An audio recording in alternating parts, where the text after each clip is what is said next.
주께 드리는 사랑의 고백이라는 제목으로 말씀 나누도록 하겠습니다. 마이크 좀 주세요. 저희가 지금 초막절에 대해서 이제 배우고 있습니다. 초막절은 열매를 이제 수확하고 나서 그 창고에 이제 가득 그 열매를 이제 다 저장하지요. 그래서 수장절이다라고도 이야기합니다. 그래서 초막절과 열매는 뗄 수 없습니다. 그리고 하나님께서는 우리가 가나안 땅에 들어가서 너희가 짓지 아니한 성읍, 너희가 아름다운 물건을 가득 채우지 아니한 집, 그리고 너희가 심지 아니한 감람나무와 포도원의 열매, 그뿐만 아니라 너희가 파지 아니한 우물을 하나님께서 이스라엘 백성들에게 주기를 원하셨어요. 그리고 그거 먹어야 된다. 그리고 그 열매로 나에게 영광을 돌려야 된다. 그래서 이 초막절은 열매로 하나님 앞에 영광을 돌리는 겁니다. 그래서 우리가 이 부요에 대한 이 말씀을 하게 되면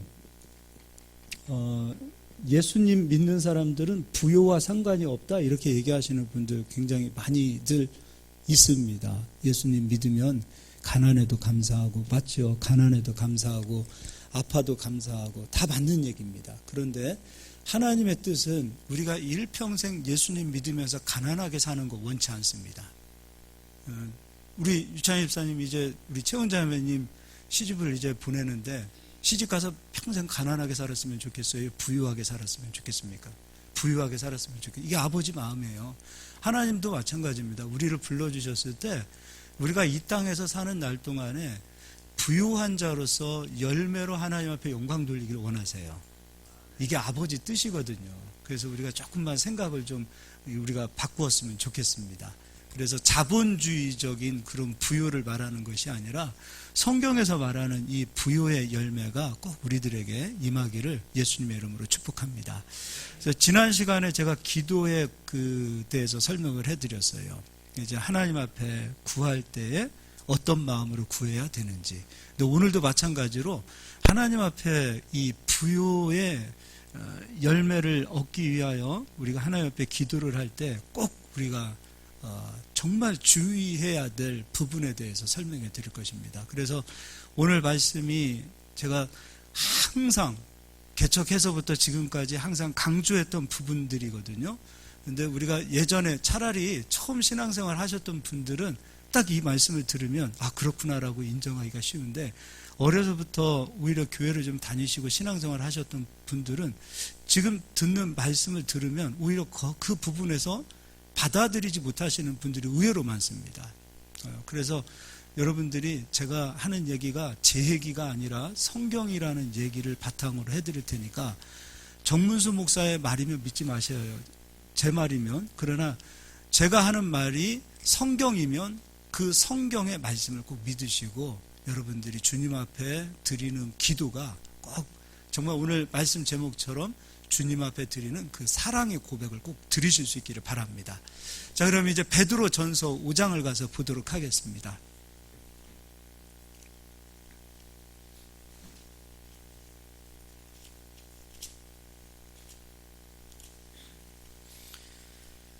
베드로 전서 5장 7절 너희 염려를 다 주께 맡기라. 제가 읽겠습니다. 이는 그가 너희를 돌보심이라. 우리 하나님께서 우리를 돌보신대요. 8절에 근신하라 깨어라 너희 대적 마귀가 그럼 여기에서 근신하라 깨어라 이 말씀을 듣는 대상은 안 믿는 사람입니까? 듣는 사람입니까? 믿는 사람입니까? 믿는 우리들이에요. 그러니까 우리들 보고 근신하고 깨어있으라는 겁니다. 왜냐하면 너희 대적 마귀가 우는 사자같이 두루 다니며 삼킬 자를 찾나니 너희는 믿음을 굳건하게 하여 그를 대적하라. 이는 세상에 있는 너희 형제들도 동일한 고난을 당하는 줄을 알미라. 그러면서 10절에 모든 은혜의 하나님 곧 그리스도 안에서 너희를 부르사. 그러니까 은혜의 하나님께서 그리스도 안에서 우리를 부르셨어요. 자기의 영원한 영광에 들어가게 하신 이가 잠깐 고난을 당한 너희를 친히 온전하게 하며 굳건하게 하시며 강건하게 하시며 터를 견고하게 하시리라.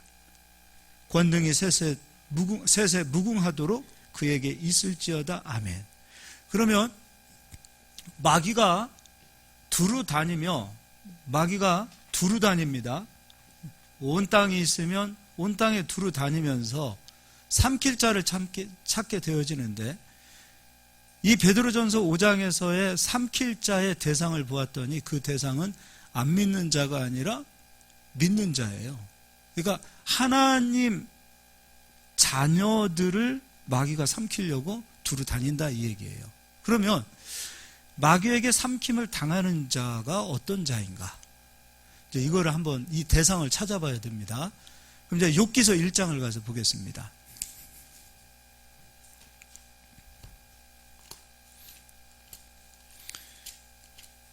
이거를 여러분이 잘 깨달으셔서, 제가 읽어드릴게요. 1장입니다. 1장 1절. 우스 땅에 욥이라 불리는 사람이 있었는데 그 사람은 온전하고 정직하여 하나님을 경외하며 악에서 떠난 자라. 욥이라는 사람이 있는데 할 수 있는 모든 칭찬은 다 했어요. 쉽게 해서 온전한 자다, 정직한 자다, 그리고 해서 악에서 떠난 자다, 그리고 심지어는 하나님을 경외하는 자다. 욥은 하나님께서 인정해 주시는 믿음을 가진 자였어요. 그래서 이제 하나님께서 욥을 칭찬할 때, 욥을 하나님께서 칭찬해 주세요. 야, 욥 참 얼마나 기특하냐. 그 욥을 하나님께서 칭찬하실 때 사단이 와서, 아유, 하나님 그런 소리 마세요. 욥이 돈이 많으니까 하나님 섬기지, 돈이 없으면, 만약에 하나님께서 돈을 치면 욥은 하나님 안 섬길 거예요. 근데 사단이 욥의 무엇인가를 보았다는 거예요. 이제 그거는 조금 이따 제가 설명해 드릴 거예요. 그래서 사단은 욥을 참소했습니다. 하나님께서는 욥을 인정해 주셨고 욥을 칭찬해 주셨는데, 사단은 욥의 허물을 보았고 욥의 죄를 보았어요. 하나님은 욥의 죄를 보지 않으셨거든요. 근데 사단은 욥의 죄와 허물을 보았어요. 그럼 이제 사단이 욥의 죄와 허물을 보게 되어진 그 배경을 이제 조금 이따 설명해 드릴 거예요. 자, 그럼 이제 사단의 정체를 한번 보자고요. 욥기 1장을 놔두시고요.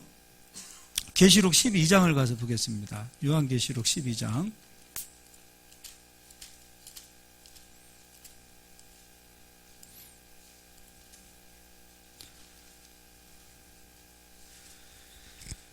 (12장) 9절입니다. 큰 용이 내쫓기니 옛뱀 곧 마귀라고도 하고 사탄이라고도 하며 온 천하를 꿰는 자라. 그러니까 사단은 온 천하를 꿰는 자다라고 얘기했어요. 사단은 온 천하를 꿰는 자다. 사단은 온 천하를 미혹시키고 온 천하를 꿰는 자다. 그가 땅으로 내쫓기니 그의 사자들도 그와 함께 내쫓기니라. 그러니까 사단은 세상을 미혹해 하는 자, 세상을 실족해 하는 자, 세상이 하나님으로부터 떠나가게 하는 자. 그런데 10절에 내가 또 들으니 하늘에 큰 음성이 있어 이르되 이제 우리의 하나님의 구원과 능력과 나라와 또 그의 그리스도의 권세가 나타났으니, 그리스도가 나타났으니 우리 형제들을 참소하던 자, 곧 우리 하나님 앞에서 밤낮 참소하던 자가 쫓겨났고, 사단은 어떤 일을 하냐면 참소하는 자예요. 근데 언제 쫓겨나요? 누가 나타나실 때? 그렇죠. 그리스도가 나타날 때 이 참소하던 자가 쫓겨나더라 이거죠. 자, 그럼 예수님께서 나타나실 때 사단이 쫓겨난다. 그러면 왜 사단은 예수 그리스도께서 나타나실 때 쫓겨날 수밖에 없는가? 그 얘기는 이제 요한복음을 가서 보도록 하겠습니다. 요한복음 12장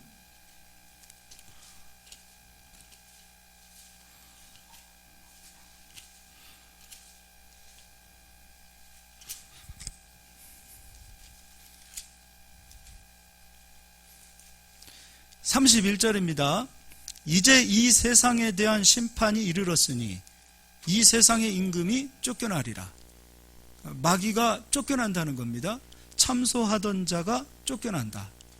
그러면 그 시기가 언제인가? 내가 땅에서 들리면, 그럼 예수님께서 땅에서 들릴 때는 언제가 되는 거예요? 십자가에서 우리 죄에 대한 값으로 십자가에서 피 흘리실 때, 그때가 되면 사단은 죄가 있는 곳에서 임금이에요. 사망이 있는 곳에서 사단은 임금이에요. 근데 예수님께서는 이 세상 죄를 짊어지시고 죄의 값은 사망, 십자가에서 피 흘려주심으로 이 죄값을 끝내놓으셨단 말이죠. 그러니까 예수님께서 오셔서 세상에 오셔서 죄를 끝내놓으셨을 때 사단은 더 이상 이 세상의 임금이 되어줄 수 없는 거예요. 사단이 임금으로서 역사할 수 있는 곳은 어디냐면 죄가 있는 곳, 사망이 있는 곳, 음부의 세계에서는 사단이 임금 노릇을 할 수 있지만 죄가 끝난 영생의 땅, 에덴의 땅, 죄가 끝난 하나님의 자녀들이 있는 곳에서는 더 이상 사단은 임금 노릇을 할 수 있다 없다? 없다가 되어지는 거예요. 그래서 예수님께서 그 말씀하세요.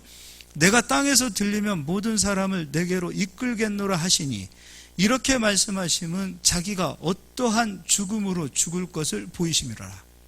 그러니까 십자가에서 죽으시는 그날이 되어지면 사단은 쫓겨난다.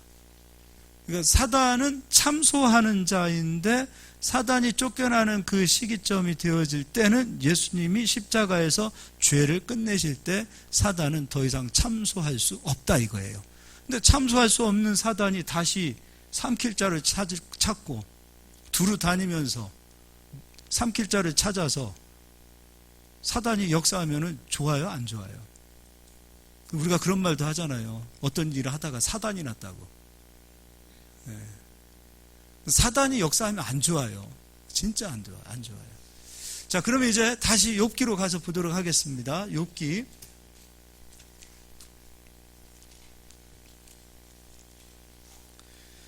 자, 그래서 11절입니다. 9절 읽어드릴게요. 1장 9절.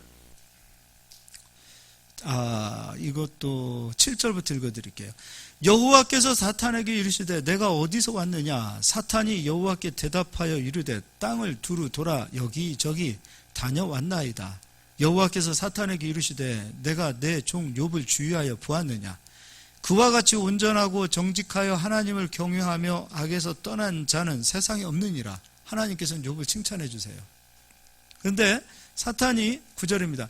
사탄이 여호와께 대답하여 이르되 욥이 어찌 까닭없이 하나님을 경외하리이까? 그러면서 이제 욥을 참소하고 있죠. 지금 11절. 이제 주의 손을 펴서 그의 모든 소유물을 치소서. 무엇을 치소서? 예. 그러니까 사단이 역사했을 때 1장은 욥이 가지고 있는 소유입니다. 욥이 가지고 있는 모든 소유물, 돈을 다 사단이 다 빼앗아 갑니다. 1장의 역사입니다. 그리고 2장입니다. 2장도 사탄이 와서 이제 2장 4절. 사탄이 여호와께 대답하여 이르되 가죽으로 가죽을 바꾸오니 사람이 그의 모든 소유물로 자기의 생명을 바꾸올지라. 이제 주의 손을 펴서 그의 뼈와 살을 치소서. 그리하시면 틀림없이 주를 향하여 욕하지 아니하겠나이까? 그렇게 해서 사탄이 욥을 치지요. 머리부터 발바닥까지 온몸이 다 이제 사탄의 역사로 인하여 고통을 당합니다. 첫 번째는 물질을, 두 번째는 건강을 사단이 다 빼앗아 갑니다. 근데 하나님께서는 욥에 무엇을 보았길래 욥을 칭찬하셨을까? 근데 사단은 욥에 무엇을 보았기 때문에 욥을 참소했을까? 근데 욥의 행위를 한번 보자고요. 욥이 1장으로 다시 가서 보겠습니다. 1장 5절. 그들이 차례대로 잔치를 끝내면 욥이 그들을 불러다가 성결하게 하되 아침에 일어나서 그들의 명수대로 번제를 드렸으니. 무엇을 드렸어요? 번제를 드렸어요. 이는 욥이 말하기를 혹시 내 아들들이 죄를 범하여 번제는 죄를 용서받기 위하여 드리는 제사죠. 마음으로 하나님을 욕되게 하였을까 함이라. 욥의 행위가 항상 이러하였더라. 욥의 일생은 번제를 드리는 자, 예배하는 자, 하나님을 경외하는 자예요. 아니 그러면은 예배도 드리고 번제도 드렸으면은 사단이 역사할 수 없지 않습니까? 라고 우리는 반문을 좀 해야 되잖아요.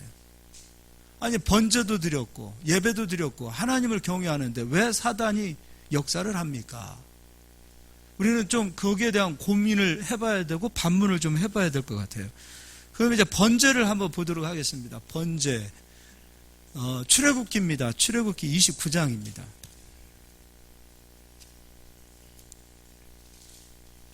번제를 쉽게 설명해 놓은 데가 29장 16절이에요. 제가 18절 예. 18절 한 절만 읽어드리겠습니다. 그 수량 전부를 제단 위에서 불사르라. 전부를 불사르는 거예요. 번제는 이는 여호와께 드리는 번제요 이는 향기로운 냄새니 여호와께 드리는 화제라. 그럼 번제는 모든 제물을 다 번제단에서 태워드리는 거예요. 불사릅니다. 번제단에서 번제물을 다 태워요. 근데 이는 여호와께 드리는 향기다. 하나님께서 이 냄새를 맡으신다. 그리고 이는 또한 화제다. 화제나 여호와께 드리는 향기는 같다라는 거죠. 그럼 이 말은 무슨 말인가? 죄에 대한 값이 다 태워졌다는 것은 하나님께서는 그 사람의 죄와 불법을 기억하신다는 거예요? 안 하신다는 거예요? 안 하신다는 거죠. 이게 번제입니다. 그러니까 번제를 드리는 목적은 무엇이냐면 내가 지은 모든 죄의 값이 이 번제물, 수량이면 수량, 소면 소, 이 번제물을 통하여 나 대신 죽는 제사가 바로 번제라는 거예요. 그런데 이 모든 제사가 끝났을 때 하나님께서는 그 제사의 향기를 맡으셨다. 화제다. 기억하시지 않겠다라는 거예요. 그럼 이 번제가 끝난 상태에서는 죄값이 끝났다면 마귀는 욥에게 찾아가면 되는 거예요? 안 되는 거예요? 안 되는 거예요. 근데 찾아갔어요. 자, 이제 여기서부터 왜 찾아갔을까? 왜 참소했을까? 그러면 문제는 자, 1번 하나님에게 문제가 있다. 손 한번 들어보십시다. 사탄이 문제다. 세 번째, 욥이 문제였을 것 같다. 누가 문제였을 것 같아요? 욥이 문제입니다. 사탄이 까닭없이라는 얘기를 했는데 사탄 또한 마찬가지입니다. 까닭없이 아무나 찾아갈 수 없어요. 삼킬 자를 찾는 거예요. 그럼 욥은 사단에게 무엇인가를 들킨 거예요. 근데 우리도 여기에서 중요해야 합니다. 우리도 들키면 안 돼요. 우리의 믿음이 온전해야 돼요. 자, 그럼 이제 히브리서 가서 보도록 하겠습니다.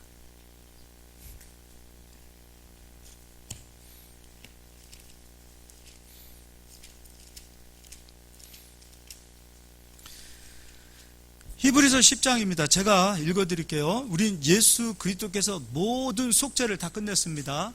제사법의 다섯 가지 다 예수님이 다 끝내신 거예요. 번제, 소제, 속죄제, 속건제, 화목제 예수 그리스도께서 다 끝내신 거 믿으시죠? 자, 그래서 예수 그리스도께서 치르신 제사는 온전한 영원한 제사가 되는 거예요. 자, 읽어드리겠습니다. 12절 오직 그리스도는 죄를 위하여 한 영원한 제사를 드리시고 영원한 제사를 드리시고 하나님 우편에 앉으사 그 후에 자기 원수들을 자기 발등상이 되게 하실 때까지 기다리시나니 그가 거룩하게 된 자들은 누구입니까? 믿는 자입니까? 안 믿는 자입니까? 하나님 안에 들어온 자들이에요. 거룩하게 된 자들을 한 번의 제사로 영원히 온전하게 하셨다. 자, 예수님께서 영원한 제사를 한 번으로 끝내놓으신 거예요. 이 말은 예수님께서 또 이 땅에 내려와서 제사 드릴 일이 있다 없다예요. 십자가를 다시 지면 돼야 안 돼요. 다른 메시아가 있는 거예요, 없는 거예요? 예수님께서 오셔서 영원한 제사를 드리시고 성도들을 영원히 온전케 하셨어요. 영원히. 그러면은 우리가 예수님을 믿는 시점이 만약에 한 살이다. 그럼 그 사람이 80살까지 살다가 하나님 나라의 부르심을 받았다. 한 살에 예수님 믿었으면 그는 80살 마감하는 날까지 영원히 온전한 자가 된 거죠. 저는 25살에 예수님을, 물론 저도 이제 3대째 집안입니다. 기독교 집안인데, 제가 예수님 진짜 만났던, 그리고 예수님을 진짜 고백했던 그때가 25살이에요. 그러면은 제가 살아가는 그 모든 날이, 제가 몇 살까지 살지 모르겠지만 사는 모든 날도 온전하게 되어진 거죠. 그리고 제가 살았던, 이 땅에 태어났던 그 시기점부터 25살까지 지었던 모든 죄도 다 용서받은 거죠. 그럼 앞으로 제가 살아가면서, 지금 이제 51살인데 25살부터 51살까지 살아왔던 모든 죄도 다 용서받은 거죠. 이제 51살부터 앞으로 몇 살까지 살지 모르겠는데 사는 모든 날도 용서받은 날을 사는 겁니까? 아니면 용서받아야 할 날을 사는 겁니까? 용서받은 날을 사는 거예요. 이게 성도예요. 그러니까 우리는 내일을 살 때 용서받은 날을 살로 들어가는 거예요. 용서받은 날을 기다리는 거예요. 이게 얼마나 은혜입니까? 그래서 이걸 가리켜서 복음이다 라고 얘기하고, 이걸 가리켜서 은혜다 라고 얘기하는 거예요. 그러니까 우리가 어디 가서 복음을 전하는데 제대로 복음을 전해야 되는 거예요. 이게 복음이에요. 이게 하나님의 은혜예요. 자, 그리고 또 읽어보도록 하겠습니다. 또한 성령이 우리에게 증언하시되 주께서 이루시되 그날 후로는 그들과 맺을 언약이 이것이라 하시고 내 법을 어디에 두시는가? 마음에 두고 그들의 생각에 기록하리라 하신 후에 또 그들의 죄와 그들의 불법을 내가 다시 기억하지 아니하리라 하셨으니, 하나님께서 믿는 자들의 죄와 불법을 기억하세요, 안 하세요? 우리는 기억하잖아요. 남자들은 잊어버리지만 자매님들은 다 기억한다면서요. 우리는 기억하지만 하나님은 기억하세요, 안 하세요? 안 하시는 거죠. 안 하신다고 하나님께서 성경에 명하셨으면 안 하시는 분이 하나님이지, 안 하신다고 하셔놓고서 또 죄와 불법을 하나님께서 기억하신다면 그분은 하나님입니까? 마귀입니까? 솔직하게 얘기해야 돼요. 마귀예요. 하나님은 이랬다 저랬다 하시는 분이 아니세요. 이랬다 저랬다 하시는 하나님이라면 그분은 우리가 믿어야 될 하나님이 아니에요.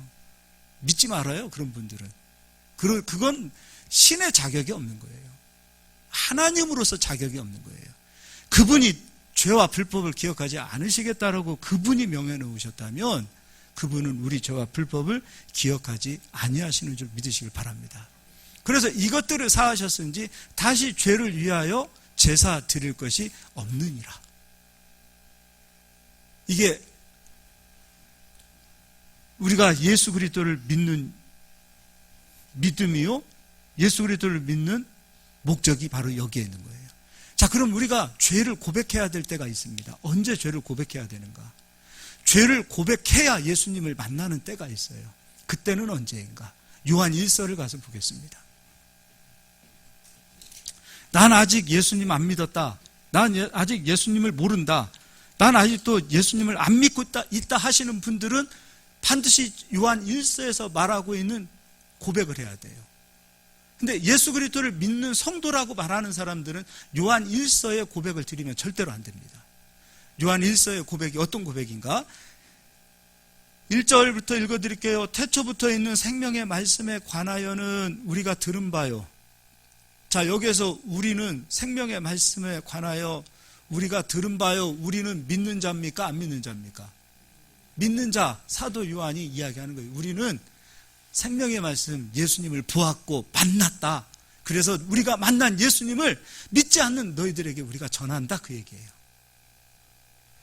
태초부터 있는 생명의 말씀에 관하여는 우리가 들은 바요, 눈으로 본 바요, 자세히 보고 우리의 손으로 만진 바라. 이 생명이 나타나신 바 된지라. 이 영원한 생명을 우리가 보았고 믿는 자가, 지금 요한 1서는 믿는 자가 안 믿는 자에게 전도하는 거예요. 우리가 보았고 증언하여 너희에게 전하노니, 여기에서 너희는 믿는 자예요, 안 믿는 자예요? 안 믿는 자예요. 예수님을 만난 우리가 안 믿는 너희에게 지금 예수님을 전하는 거야. 그래서 전도하고 있는 거예요. 너희에게 전하노니 이는 아버지와 함께 계시다가 우리에게 나타나신 바 된 이시니라. 우리가 보고 들은 바를 너희에게 전함은 너희로 우리와 사귐이 있게 하려 함이니 우리의 사귐은 아버지와 그의 아들 예수 그리스도와 더불어 누림이라.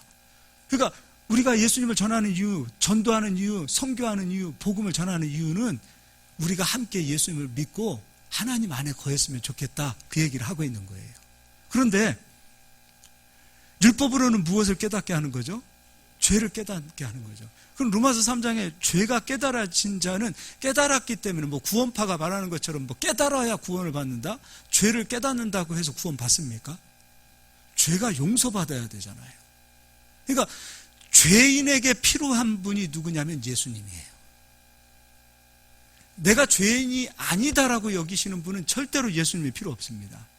나 같은 죄인, 나 같은 이 벌레만 뜻한 이 죄 때문에, 이 죄인 때문에 십자가에서 죽어주신 예수님이 필요한 자들은 누구냐면 자기가 철저하게 죄인이라는 사실을 깨닫는 자들만이 예수의 이름을 부를 수 있다는 거예요. 그럼 예수님이 필요한 대상은 모두가 다 필요합니다. 그런데 죄인이 아니라고 여기는 사람, 자기를 의롭게 여기는 사람, 그리고 행위로 구원을 받을 수 있다라고 여기시는 분들은 예수님이 사실 필요가 없어요. 근데 철저하게 내 힘으로 구원을 받을 수 없고 내 힘으로 죄를 이길 수 없고, 여러분 제 힘으로 저는 죄를 이길 수 없습니다. 저는 의지보다 욕망이 더 강한 사람이에요. 본능이 더 강한 사람이에요. 저는 절대로 제 의지로, 제 힘으로 저는 죄를 절대 이길 수 없어요. 저는 철저하게 처음에도 그렇지만 죽는 모든 순간까지 저는 예수님이 필요합니다. 제 의로 구원받을 수 없어요. 제가 율법을 지킴으로 의롭게 되어질 수 없어요. 저는 철저히 저 자신을 알아요. 저는 죄인이고, 저는 나약하고, 저는 한없이 부족한 사람이에요. 과거에도 그랬고, 지금도 그랬고, 앞으로도 그렇습니다. 저는 저예요. 저는 하나님 앞에서 한없이 약한 존재입니다. 그러니까 그들에게 필요한 대상이 누구냐면 바로 그리스도예요. 우리가 그리스도를 만나기 위해서는, 정말로 죄인들에게 필요한 예수 그리스도를 만나기 위해서는 내가 죄인이라는 사실을 알고 이 죄 때문에 예수가 십자가에서 죽어주셨다는 그 사실을 만나기 위해서는 내가 죄인됨을 고백해야 돼요. 그러니까 내가 죄인됨을 고백하는 자들은 누구인가? 바로 예수님을 믿고 하나님의 자녀 안으로 들어온 자들입니까? 아니면 아직 하나님 밖에 있는 자들입니까? 내가 죄인됨을 고백해야 될 자들은 예수 그리스도가 필요한 자들이지만 그들은 아직 하나님 안에 들어오지 않은 자들이 바로 자기의 죄인됨을 고백해야 된다 이거예요. 무슨 얘기인지 아시겠죠? 이게 바로 죄예요. 한번 또 보도록 하겠습니다. 7절. 그가 빛 가운데 계신 것 같이 우리도 빛 가운데 행하면 우리가 서로 사귐이 있고, 여기서 우리는 아직 믿는 우리도 있지만 안 믿는 자들도 얘기하고 있잖아요. 우리가 예수님 믿어서 서로 이제 사귀고 새로 하나님 안으로 들어가자. 예수의 피가 우리를 모든 죄에서 깨끗하게 하실 것이요, 만일 우리가 죄가 없다고 말하면 스스로 속이고 또 진리가 우리 속에 있지 아니할 것이요, 만일 우리가 우리 죄를 자백하면 그는 미쁘시고 의로우사 우리 죄를 사하시며 우리를 모든 불의에서 깨끗하게 하실 것이요, 만일 우리가 범죄하지 아니하였다 하면 하나님을 거짓말하는 이로 만드는 것이니 또한 그의 말씀이 우리 속에 있지 아니하니라. 여기서 만일 우리가 우리 죄를 자백하면 이라고 되어 있는데, 우리 죄를 자백해야 될 대상은 예수 그리스도를 믿는, 이제 믿음으로 내 모든 죄가 깨끗하게 되어졌음을 믿는 자들을 말합니까? 아니면 아직 예수 그리스도를 믿지 않는 자들을 말하고 있습니까? 믿지 않는 자들을 얘기하고 있는 거예요. 믿지 않는 자들은 철저히 자기 자신이 죄인됨을 알아야만이 그리스도를 붙잡고 그리스도를 믿고 마음으로 입으로 시인하고 믿어서 구원을 얻어 하나님의 자녀가 되는 거예요. 그 죄를 고백해야 될 대상은 아직 예수 그리스도를 안 믿는 자들이 고백해야만이 예수 그리스도를 믿을 수 있고 그분을 나의 그리스도로, 그분을 나의 왕으로 모실 수 있다, 이 얘기가 되는 거예요. 자, 그러면 이제 요즘은 이제 뭐 이렇게 집회 같은 거 하면 잘 안 다녀요. 옛날 같지 않고. 근데 옛날에 참 많은 집회들이 있어요. 그래서 저도 예전에 교회를 전도사 할 때 같이 있던 그 나이 드신 전도사님이 꼭 좀 같이 좀 한번 가자고 해서 어떤 집회를 갔어요.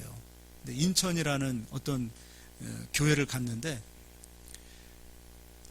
월요일부터 금요일까지 5일 동안의 집회를 하는데 어떤 고백을 하냐면 찬양도 하고 기도도 하고 하는데 집회만 시작하면은 한 사람 한 사람씩 나와서 마이크를 잡고 내가 지금까지 신앙생활 하면서 했던 죄들을 막 고백해요. 거기 뭐 목사님도 사모님도 장로님도 다 나오세요. 그래서 고백해요. 근데 들으면 다들 막 눈물 흘리고 막 그런 순간에는 막 은혜들이 있는 것 같아요. 그래서 우리 같이 기도합시다 하고서 서로 죄를 막 고백하는데 그 죄들을 보세요. 거기는 한 교회 목사님, 사모님, 성도님들까지 같이 오시는 분들도 있어요. 근데 거기에서 갑자기 장로님이 오셔서 내가 몇 년 전에 뭐 다른 죄들 아니에요. 보면 거의 다 뭐 그런 거 뭐라고 얘기하다나 진짜 내가 마누라 놔두고 살림을 새로 하나 차렸습니다. 뭐 그런 얘기들. 그 살림을 차렸는데 지금까지 속이면서 살아왔습니다. 그러면서 신앙생활 하려고 그러니까 참 힘들었습니다. 그러니까 나를 용서해 주세요. 나를 위해서 기도해 주세요. 막 순간에는 막 눈물들을 흘려요. 근데 그 상황에서 본교회로 돌아갔을 때 장로님 보면 뭔 생각 날까요? 우리는 뭔 생각 나는 거예요? 하나님은 죄와 불법을 기억하지 않는다 그랬는데 우리는 그 사실은 잊어버리고 죄를 자백해야만이 하나님께서 용서해 주신다. 근데 자백해야 될 대상이 이미 예수 그리스도를 믿고 히브리서 10장 안에 들어와서 온전하게 된 자들이 아니에요. 여러분 기도 잘하세요.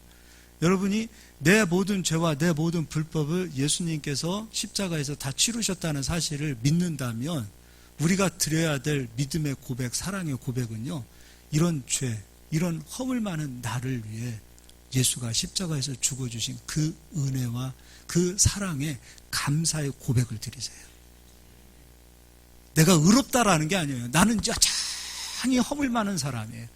그런데 이렇게 허물 많은 나를 여전히 하나님은 의롭게 여겨주시는 그 은혜를 고백하시라 이거예요. 기도가 달라요. 우리가 흰눈보다도 내가 막 깨끗해졌다? 그건 보혈로 인해서 깨끗해져. 우리가 오늘 찬송가 했죠? 흰눈보다도 더 깨끗해진 것은 예수님 보혈 때문에 깨끗해진 거지 우리는 여전히 세상 사람이나 안 믿는 사람이나 별반 다를 거 없어요. 그렇게 따지면 우리가 매일같이 하나님 앞에 죄를 회개하고 그 죄를 회개 기도해야 죄를 씻어준다고 여기고 있다면 그 기도는 하나님이 받으시는 기도입니까? 마귀가 받는 기도입니까? 마귀가 받는 기도예요. 자, 나는 예수로 인하여 깨끗하게 되었습니다. 난 예수님으로 인하여 온전하게 되었습니다. 하나님은 내 모든 죄와 불법을 기억하지 않으시는 하나님이십니다. 이 믿음이 번제가 맞춰졌다면 반드시 우리에게도 이 믿음이 와야 되는 거 아닙니까? 그럼에도 불구하고 하루 지나면 또 하나님 어제 내가 이 죄를 졌는데 이 죄를 용서해 주십시오. 또 이틀 지나고서 하나님 이 죄도 용서해 주시고 이 죄도 용서해 주시고 하나님께서 이미 용서해 놨어. 근데 그 사실을 인정하지 않고 하나님 앞에 나와서 눈물로 내 죄를 또 용서해 주세요, 또 용서해 주세요라고 했을 때 장소는 교회 와서 기도를 드렸지만 그 기도를 듣는 대상은 하나님이 아니라 마귀라 이거예요. 이거 중요한 거예요, 진짜로. 근데 우리가 지금까지 어떻게 대부분의 어디에 우리가 매여 있냐면 죄를 하나님 앞에 고백하라는 거예요. 회개 기도하라는 거예요. 1년 365일 밥도 먹지 말고 매일 기도해야 돼요. 그러면 우리들 그래도 용서 못 받아요. 숨쉬고 사는 것들이 다 죄 아닙니까? 우리가 솔직하게 따지면. 우리가 의롭게 되어지고 숨쉬고 사는 것 자체가 의로워진 이유는 예수 그리스도의 보혈의 공로 때문입니다. 할렐루야. 여러분, 이 고백을 드리실 수 있기 바랍니다. 우리가 죄를 고백하고 믿는다고 하면서 죄를 고백하고 이 죄값으로 하나님께서 나에게 형벌을 내리시면 어떻게 할까? 아직도 여기 수준에 매여 있다. 아직도 여기 생각에 매여 있다.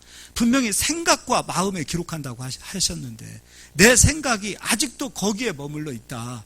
그러면 마귀는 우리의 고백을 듣고 찾아와서 욥처럼 돈, 건강을 빼앗아가는 거예요. 이게 마귀의 역사예요. 마귀가 삼킬자를 찾는 그 대상은 흠이 있는 자, 온전하지 않은 자, 죄와 허물로 가득 찬 자. 근데 하나님은 죄와 허물을 다 용서해 놓으셨는데 우리의 수준이 아직 거기 믿음을 인정하지 않고 매일같이 내 죄와 내 허물을 고백하고 나간다면 그 죄와 허물의 고백을 마귀가 듣고 참소하는 거예요. 그때 욥에게서처럼 돈 뺏어가지요. 건강 뺏어가지요. 좋습니까, 여러분? 이게 좋아요? 아니, 하나님 나라 가시는 그날까지 건강하게 사시다가 정신 건강하게 차리다가 그냥 낮잠 주무시다 가셔야 되잖아요, 우리 다. 아멘 합시다. 그렇게 갑시다. 끝까지 그런 우리는 죽음까지도 좀 축복을 받고 가자고요. 이왕이면 수술대 앞에 서지 않고 그냥 그렇게 살다 가면 좋지 않습니까? 그리고 하나님께서 내 소유를 지켜주시는데 누가 이 소유를 빼앗아 갑니까? 내 소유가 하나님의 것인데 누가 이 소유를 건듭니까? 근데 내 입으로 나는 하나님 안에 들어가 있지 않습니다라고 고백하면 내 소유도 하나님의 것이 아니에요. 마귀가 역사하는 거예요. 그럼 욥은 번제를 드렸어요. 온전한 자였어요. 그런데 욥의 중심에서는 어떤 믿음이 있었는가? 이제 욥기 3장을 가서 보도록 하겠습니다.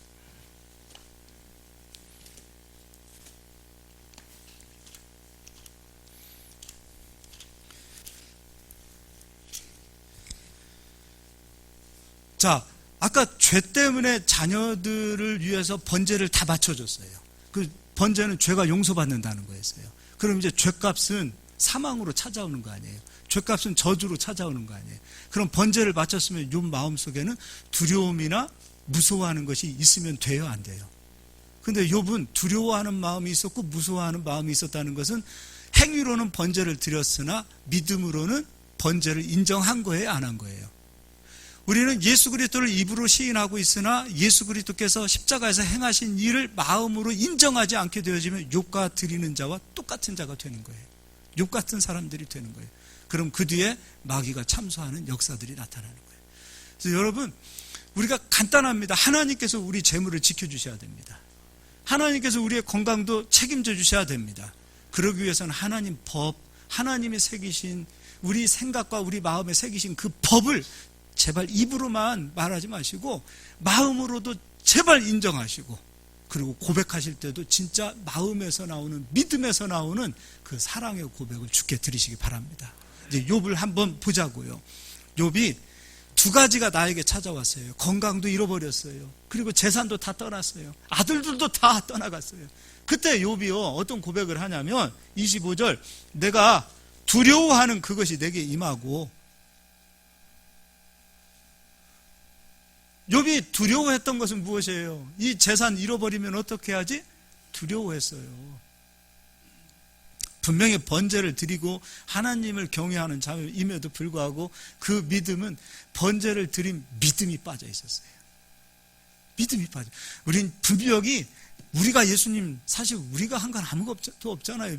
믿기만 했는데 우리는 구원을 받고 성령을 받고 하나님의 자녀가 된 거 아닙니까?